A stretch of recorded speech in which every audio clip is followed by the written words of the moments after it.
daughter Madison was a very happy, fun-loving child. She was a very good dancer. If there's music on, she's the first one on the dance floor. She joined the flag football team, and she liked it so much that she joined the next season full tackle. And you would hear as they walked by, "That was a girl!" She was really bubbly. Like, I think that was the first thing I noticed. She had this confidence that she wasn't afraid to be who she was. She was creative. She marched to the beat of her own drum. And she did a wedding picture of me marrying Shakespeare and wrote on the back, "Congrats, I hope this made you smile." She had this sense of humor that a lot of people don't have. She was very sarcastic and witty and just knew immediately how to make somebody smile if they were having a bad day.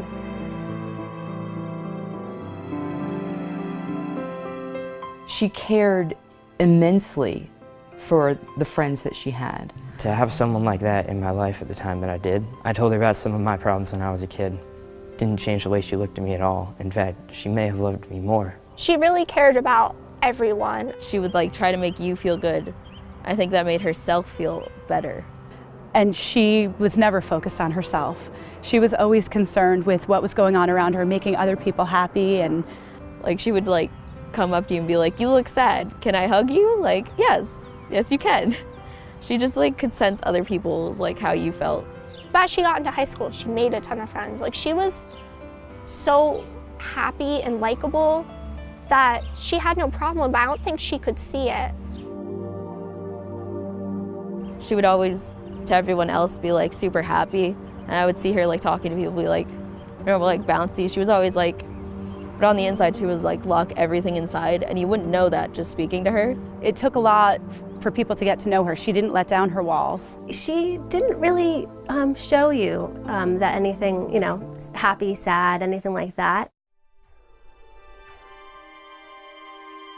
Madison had confided in me. She said, if I didn't know any better, I would think that one of the girls in my group is actually trying to push me out. And she spent the entire summer by herself.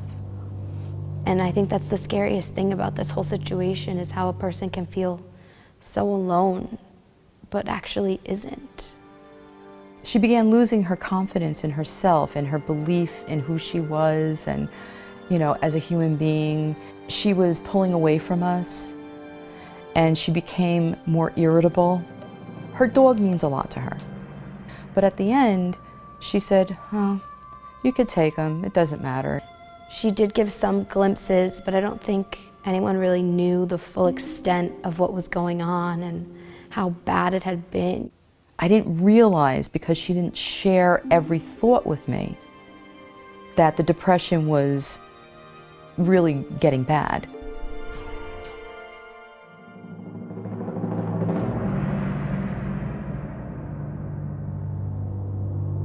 One day you're standing, everything's fine, and the ground opens up and swallows you in. It's a very dark hole, and it's suffocating. It's hard to breathe. Most days it's hard to get up. I just felt really sad.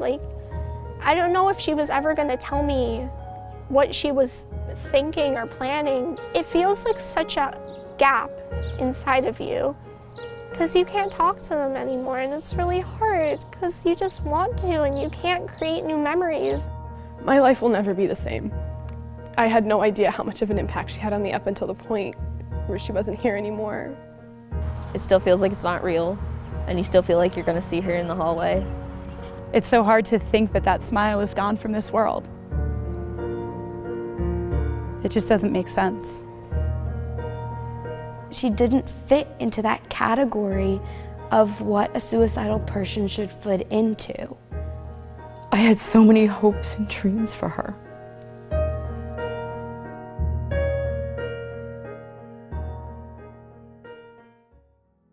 Continuing on only because I want to make sure she has a voice. I want to make sure that Madison shines her ray of light and provide hope to those that are in darkness. There's a moment and there's an emotion that's dark and strong, and it can feel bigger than you. We need to go to people when we need help, when we feel this darkness and this alone. If your child falls down and they break their leg, you bring them to the doctor. Sadness turning into depression, bring them to the doctor. Would never want anybody else to go through this. I don't get a chance to have that last dance.